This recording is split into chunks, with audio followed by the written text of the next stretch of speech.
कई लोग भगवान की भक्ति छोड़ देते हैं इसलिए कि भगवान आपने हमारे संग गलत कर दिया इसको कई। अच्छा ये बताओ, आप भक्ति करते हो तो क्या इसलिए करते हो कि आपके घर में कोई मरे ना? मैं भक्ति करता हूं तो क्या इसलिए कि मैं मरूं ना? अरे भाई तुम भक्ति करो कुछ भी करो पर मरना तो पड़ेगा।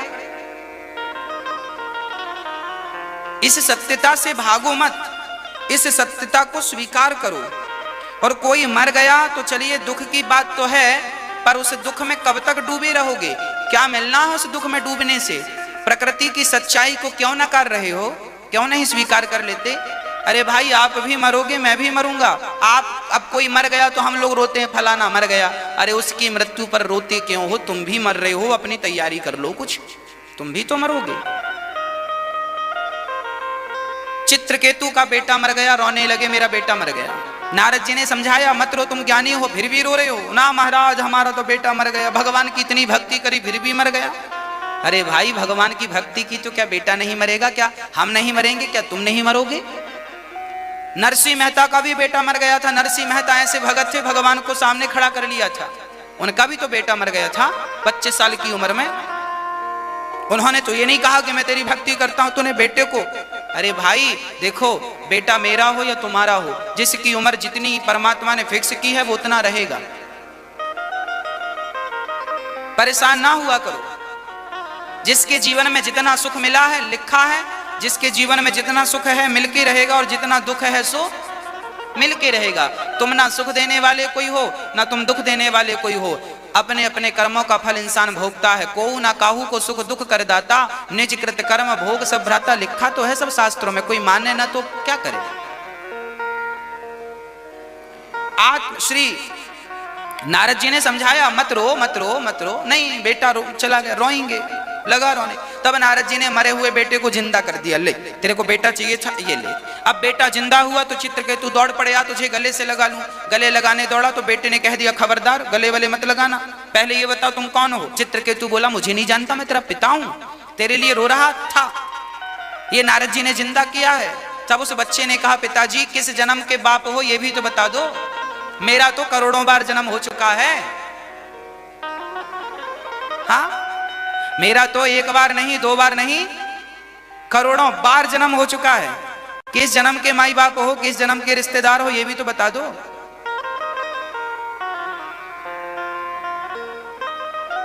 जैसे 100 का नोट 2000 का नोट जो आज आपके पास है, आपके पहले ये किसी और के हाथ में था, उसके पहले ये किसी और के हाथ में था। जब आपके पास है तो नोट को आप अपना कहते हैं, जब आपसे निकल के किसी और के हाथ में जाएगा तो वो भी कहेगा ये नोट मेरा है। हाँ कि ना बोलो। 2000 का नोट आपके पास है तो आप कहेंगे मेरा है, मेरे पास आएगा मैं कहूंगा मेरा है, मेरे से आगे जाएगा तो मैं कहूंगा मेरा है, उसके आगे। अब बताओ वो किसका है? बताओ किसका है? हाँ? वो नोट किसका है उसी में लिखा है भारतीय रिजर्व बैंक लिखा होता है कि नहीं? वो नोट उसका है, जब चाहे बंद कर दे, जब चाहे आपसे ले ले, आप कुछ नहीं कर पाएंगे। वो नोट सरकार का है, तुम्हारे पास है काम चलाने के लिए चलाओ, उसके बाप मत बनो कि मैं इसका मालिक हूं। उसी प्रकार बेटा बेटी पति पत्नी सब भगवान की बैंक से आए हैं, सब भगवान के हैं, जब चाहेगा बुला लेगा। तुम्हारे पास हैं तो अपना कर्तव्य करो, संग रहो, खाओ पियो मौज करो, जब बुलाएगा तो चले जाना। जिसका बुलावा है भेज देना, रोना मत कि इसका बुलावा। कभी भी नोट बंद हो सकते हैं, 2000 के और 500 के हो गए, 1500 के तुमने क्या कर लिया, हमने क्या कर लिया? और 2000 के भी बंद हो जाएंगे तो तुम और हम क्या कर लोगे? तो जिसको बंद होना था बेचारे 2000 और 500 के तो बंद हो गए, पर 100 का बंद नहीं हुआ। तो जिसको जब बंद होना होगा हो जाएगा, नहीं होना होगा नहीं होगा। जिसकी जब मृत्यु आएगी सो आएगी, अभी तुम्हारी नहीं आई तो मौज करो। बस किसी के जीने मरने से तुम्हारा कोई लेना देना नहीं, फिर भी जबरदस्ती रो रहे हो, परेशान हो रहे हो।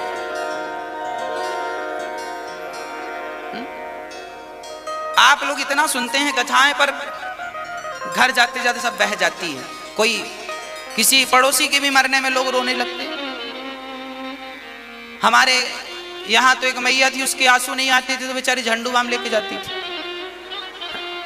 नहीं रोएंगे तो लोग क्या कहेंगे बताओ, रो नहीं रही है तो लगाती रहती थोड़ी थोड़ी देर में। तो कई बार ना फॉर्मेलिटी भी करनी पड़ती है। हमें तो लगता है आप लोग फॉर्मेलिटी करते रहते हैं, क्यों? माताएं बड़ा खतरनाक रोती हैं, पर हमें डर लग जाता है कई बार, पता नहीं कहां सीख लेती हैं। ऐसा पहले कभी नहीं देखा इनको रोते हुए। जब कोई मरता है तभी इनका एक्शन चालू होता है, उल्टा सीधा रोती हैं। अरे सीधा सीधा रो लो चुपचाप।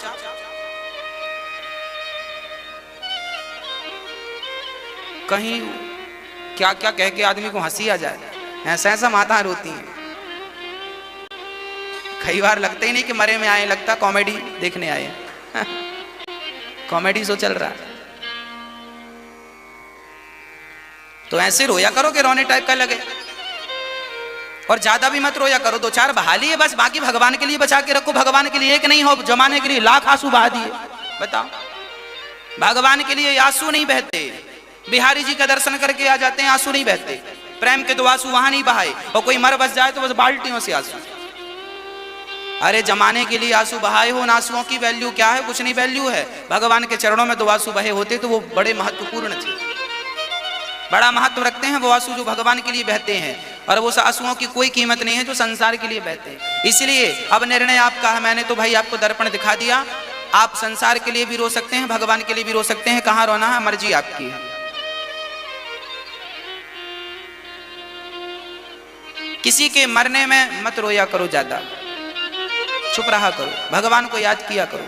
याद किया करो कि तुम्हें भी ऐसे एक दिन मरना है, तुम भी ऐसे शिथिल हो जाओगे, लोग तुम्हारे मरने पे भी आएंगे। जब तुम किसी की अर्थी देखा करो तो अपने आप को इमेजिन किया करो कि एक दिन तुम भी ऐसे ही लेटोगे और लोग तुम्हें 4 लोग ले जा रहे होंगे। तुम्हारा ही भविष्य है। जो आज तुम देख रहे हो ये तुम्हारा ही भविष्य है। ये घटना तुम्हारे संग भी घटेगी, मेरे संग भी घटेगी, बचेगा कोई नहीं। क्यों रोती हो? जब मैं किसी को चिता में जलता हुआ देखता हूं तो मुझे अपनी याद आ जाती है। देखो राम जी, अपने को भी चलना है, इसलिए ज्यादा चक्कर में ना पड़ो। ऐसे ही जलना, ऐसे अपनी भी चमड़ी जल के गिर जाएगी। हाँ जी, मैं तो जब भी चिताओं को देखता हूं तो अपनी याद कर लेता हूं। आप लोग करते हो कि नहीं? मैं तो अपने आप को इमेजिन कर लेता हूं कि मैं भी ऐसे ही जलूंगा। आप लोग तो बहुत डरते हैं, नहीं नहीं नहीं मरे ना। अरे कब तक नहीं मरोगे? सत्य यही है कि मरोगे, तो क्यों भागना उस चीज से जो सत्य है? जो सत्य है उससे भागोगे कब तक? वो भागने से होगा क्या? तुम्हारे बाप दादे भी तो भाग रहे थे, क्या बचे? और तुम भी भाग रहे हो, तो क्या बचोगे? इसीलिए स्वीकार करो, स्वीकार करो।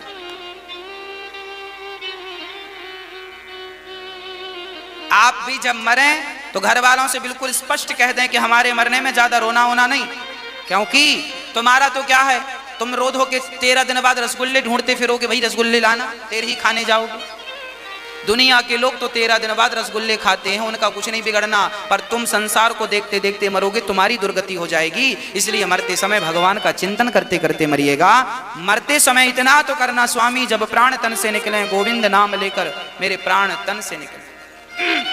दुनिया वालों का कुछ नहीं बिगड़ना, बिगड़ना है सिर्फ तुम्हारा। दुर्गति होगी तो दुनिया वालों की नहीं होगी, तुम्हारी होगी। सदगति होगी तो दुनिया वालों की नहीं, तुम्हारी होगी। इसलिए तुम अपना देखो, जमाने के चक्कर में ना पड़ो। ये ज्ञान जब बच्चे ने दिया कि पिताजी मैं तो कई जन्म से आया गया, तुम किस जन्म का मानते हो? पिता को वैराग्य हो गया। अभी बेटा बेटा करके रो रहे थे, बेटे ने ज्ञान दिया तो घर से मन हट गया। वही चित्रकेतु जाकर के वृत्तासुर बनते हैं पाप के कारण, और वही वृत्तासुर इस जन्म में इंद्र के हाथों मारे गए, उनका उद्धार हो गया, मुक्ति हो गई। भक्तों, एक बार भगवान को प्रहलाद के लिए नरसिंह बन करके आना पड़ा। यदा देवेषु वेदेषु गौसु विप्रेषु साधुषु धर्मे मयि च विद्वेषः सवा आयो विनाश्यति। प्रहलाद जी भगवान के बड़े अच्छे भक्त थे। बहुत छोटी सी अवस्था थी, 5 वर्ष की एज थी। प्रहलाद जी 5 वर्ष की उम्र से ही भगवान में लग गए, और हम लोग इतने बुढ़े हो गए अभी भी मन नहीं जा रहा। प्रहलाद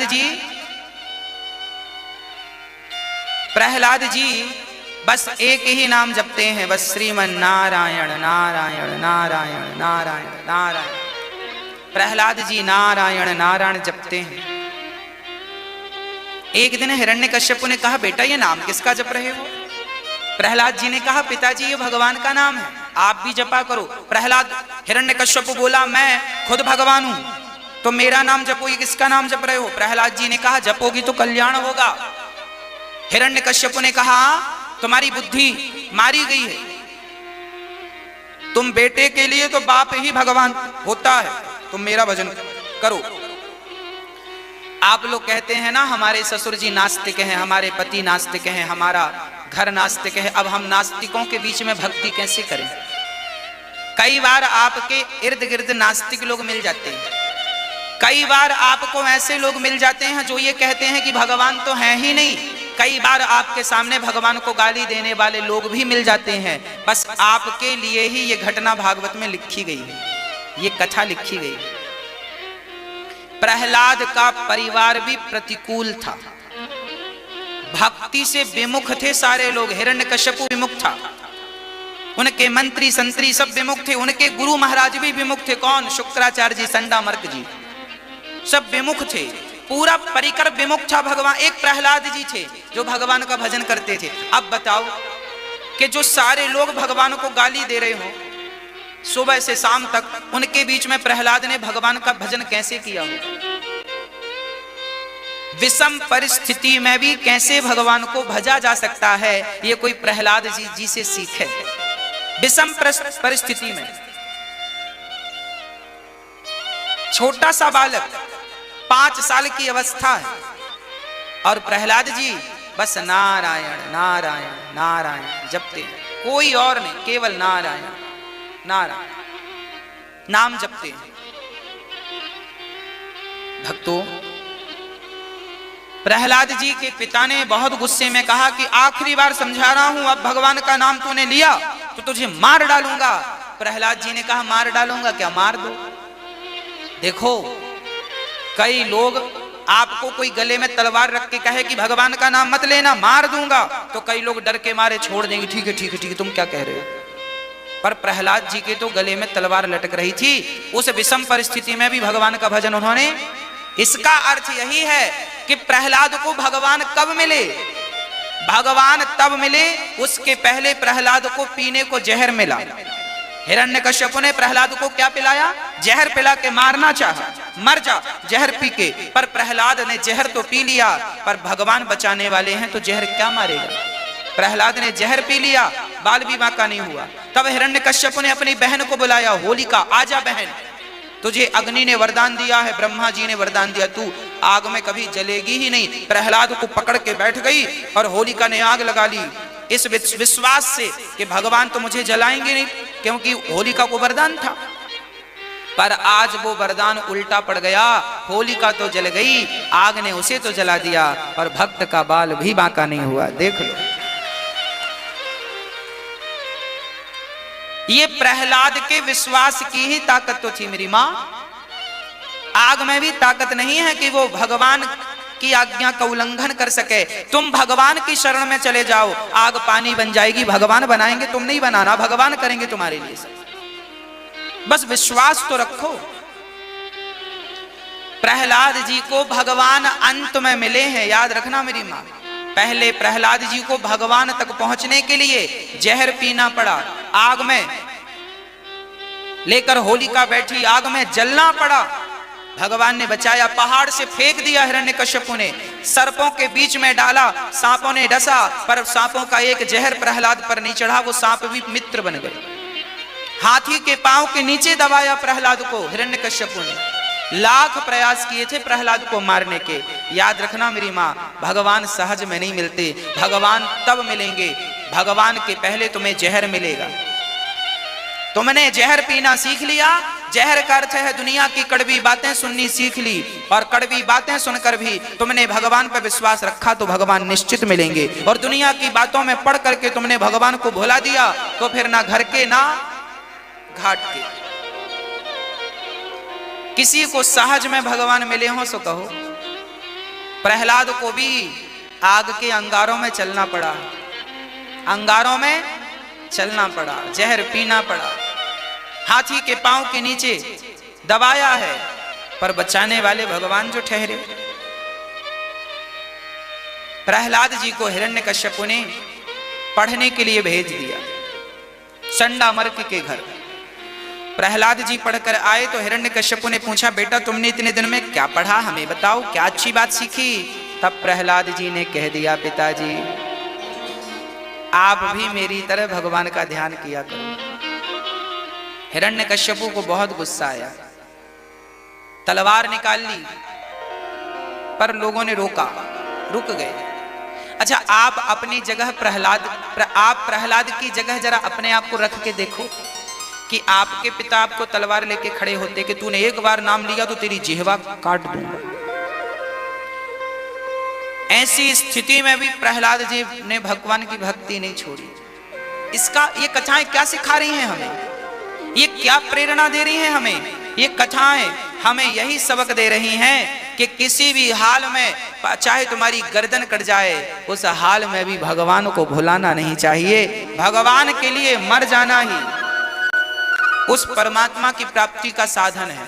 अब आज तो ऐसा कोई नहीं कि तुम्हारे गले में तलवार ही रखे, पर फिर भी ऐसी विषम परिस्थितियों में भी हमने सुना पृथ्वीराज चौहान के प्रसंग में, महाराणा प्रताप पृथ्वीराज चौहान जी के प्रसंग में सुना पढ़ा कि इन्हें भी पकड़कर अंत में धर्म परिवर्तन कराना चाहा था मुगलों ने।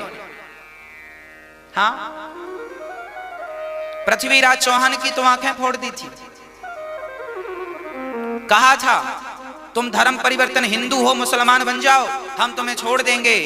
पर पृथ्वीराज चौहान ने कहा कि जो व्यक्ति अपना धर्म छोड़ दे वो व्यक्ति फिर व्यक्ति कहां बचा? उस इंसान का क्या महत्व है जो अपने धर्म को त्याग दे? हाँ, अरे ये अनिरुद्धाचार्य तब तक ही तो है जब तक अपने धर्म का पालन कर रहा है। आप तब तक ही तो हैं जब तक आप अपने धर्म का पालन कर रहे हैं। आप अपने धर्म को भूल जाएं तो आपका और मेरा अस्तित्व क्या है? एक व्यक्ति की पहचान उसका धर्म ही तो है। आज राजा हरिश्चंद्र को हम याद क्यों करते हैं? क्योंकि वो धर्मात्मा थे। कर्ण को याद क्यों करते हैं? क्योंकि वो धर्मात्मा थे। वीर शिवाजी को याद क्यों करते हैं? वो धर्मात्मा थे।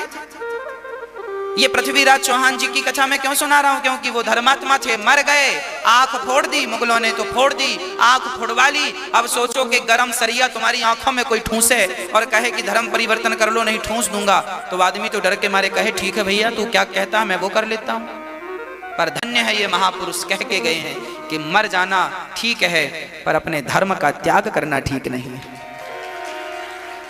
अपने ईश्वर का, अपने आराध्य का त्याग करना ठीक नहीं है। विभीषण लंका में रहते थे। रावण हर 2-4 दिन में 2-4 लात जमा देता था। विभीषण ये क्या जप रहा है? राम राम राम राम राम राम, पागल तेरी बुद्धि खराब हो गई। विभीषण को लात पड़ते रहते थे, रावण मारता रहता था। लंका में रहते थे विभीषण जी, रावण की लातें बातें सब खाते थे। उस हाल में भी, जबकि वहां तो सुख सुविधाएं बहुत थी, रावण के पास कौन से सुख की कमी थी और विभीषण को क्या सुख की कमी थी? क्या रहने को घर नहीं था, कि पत्नी नहीं थी, कि भोग नहीं थे? सब कुछ तो था। फिर भी उस लंका में रहकर विभीषण ने भगवान को याद किया और भाई ने लात मार के घर से निकाला तो निकल गया, अपना संसार का सुख त्याग दिया, पर राम को नहीं त्यागा विभीषण ने, राम को नहीं त्यागा विभीषण ने, भगवान को नहीं त्यागा विभीषण ने। और आज तुम्हें संसार के कोई लोग कह दें, अभी मैंने कुछ दिन पहले देखा, कुछ दिन नहीं कुछ वर्षों पहले मैंने देखा कि लोगों ने भगवान शंकर जी को अपने घर से निकाल दिया था। एक बाबा जी ने कहना शुरू कर दिया था हमारी फोटो रखो कृपा आएगी। लोगों ने भगवान को घर से निकाल दिया। अब आप बताओ कि कोई ये कहे कि तुम, अब कोई आपका पड़ोसी कहे कि भैया तुम हमारे वाले भगवान को पूज लो, राम जी को छोड़ दो, कृष्ण जी को छोड़ दो, नारायण को छोड़ दो, शंकर जी को छोड़ दो, हमारे वाले भगवान को पूजो, तुम्हारी ऊपर लक्ष्मी बरसेगी, तो शायद कोई छोड़ भी दे, शायद कोई छोड़ भी दे। पर याद रखना, जो अपने धर्म पर अडिग है, कोई हमसे कहे कि अनिरुद्धाचार्य जी आपको हम पूरी संसार की संपत्ति दे रहे हैं, आप राम को भूल जाइए, कृष्ण को भूल जाइए, तो सारी दौलत भैया और हमारे पास है वो भी तुम ले लो, और हम तो अपने राम को नहीं, अपने कृष्ण को नहीं भूल सकते। उनको भूलकर फिर हमारे पास बचेगा क्या? क्या बचेगा? हम दौलत का करेंगे क्या? बांध के ले जाएंगे? भैया हमारे राम जी तो हमें भूखा रखें, हमारे कृष्ण जी तो हमें 4-4 दिन भूखा रखें, और हमारे को मरना भी पड़े तो मर जाएं, उस हाल में भी मुख से राम नाम नहीं जाएगा, कृष्ण नाम नहीं जाएगा। हम कोई दौलत के लिए थोड़ी भगवान की भक्ति करते हैं। नहीं दे वो चूल्हा ना जले 4 दिन, कोई फर्क नहीं, भूखे मरेंगे, और ज्यादा क्या होगा? गेहूं को पीसोगे तो आटा बनेगा, आटा को पीसोगे मैदा बनेगा, मैदा को पीस के क्या बनाओगे? तो हम तो पिसे पिसाए मैदा है, हमें क्या पीसोगे? इसलिए भगवान को कभी ना भूलो। प्रहलाद जी के गले पर छुरी थी, पर हिरण्यकश्यप ने कहा नाम छोड़ दे, मैं तुझे राजा बना दूंगा। प्रहलाद जी ने कहा पिताजी आप बने तो हैं राजा, मैं आप जैसा राजा बन के क्या करूंगा? भगवान का द्रोही राजा बन जाए तो क्या करूंगा द्रोही बन के? जिस परमात्मा ने, अरे हम वो लोग हैं कि जो हमें 1 गिलास पानी पिलाता है, हम उसका भी धन्यवाद देना नहीं भूलते, उसके भी शुक्रगुजार होते हैं। अब बताओ कि हम 1 गिलास पानी कोई पिलाए तो हम उसका भी धन्यवाद देते हैं। तो जिस परमात्मा ने ये शरीर दिया है, क्या वो हम उसके शुक्रगुजार नहीं है? क्या हम उसे धन्यवाद ना दें? क्या हम उसे ही भूल जाएं जिसने हमें ये तन दिया? प्रहलाद ने समझाया पिताजी बुद्धि मारी गई है आपकी, तो उठा के पटक दिया। प्रहलाद ने नवधा भक्ति का उपदेश कर दिया, पिताश्री पहली भक्ति है सत्संग करना सीखो, दूसरी भक्ति है कीर्तन करना सीखो, सत्संग रोज किया करो, कथा रोज सुना करो। ये मत कहा करो कि रोज रोज क्या कथा सुने, अरे रोज रोज तुम रोटी खाते हो कि नहीं, रोज रोज पानी पीते हो कि नहीं? पानी पीने से, रोटी खाने से शरीर पुष्ट होता है, भजन करने से तो आत्मा पुष्ट हो जाती है। इसलिए रोज भजन, रोज कथा सुनने की आदत हो, रोज कीर्तन करो, काम करते हुए भगवान का चिंतन करते रहो, काम करते रहो, नाम जपते